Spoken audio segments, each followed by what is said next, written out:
থাকেন, দেশে আসলে কি কি গুরুত্বপূর্ণ টেস্ট করবেন আমি বলি।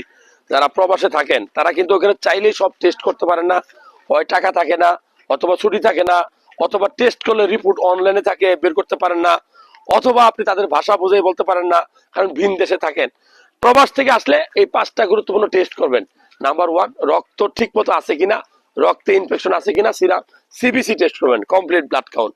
নাম্বার 2, লিভারে কোনো চর্বি জমছে কিনা, লিভার ভালো আছে কিনা, এইচজিপিটি টেস্ট করবেন। নাম্বার 3, আপনার কিডনিটা ভালো আছে কিনা, ফাংশন ঠিক মতো আছে কিনা, সিরাম ক্রিয়েটিনিন টেস্ট করবেন। নাম্বার 5, সেটা হলো যে আপনি যে এতদিন খেপসা খাইছেন, রিচ ফুড খাইছেন, ফাস্ট ফুড খাইছেন, আপনার রক্তের ভিতরে কোনো খারাপ কোলেস্টেরল জন্মগ্রহণ করছে কিনা সেটা জানতে আপনি অবশ্যই সিরাম লিপিড প্রোফাইল টেস্ট করবেন।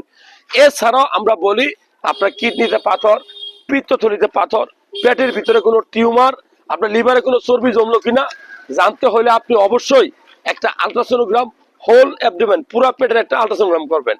এই তথ্যগুলো ভালো লাগলে শেয়ার করবেন। এই সকল টেস্ট করতে আপনার 4 থেকে 5 হাজার টাকা সবকিছু মিলিয়ে লাগতে পারে।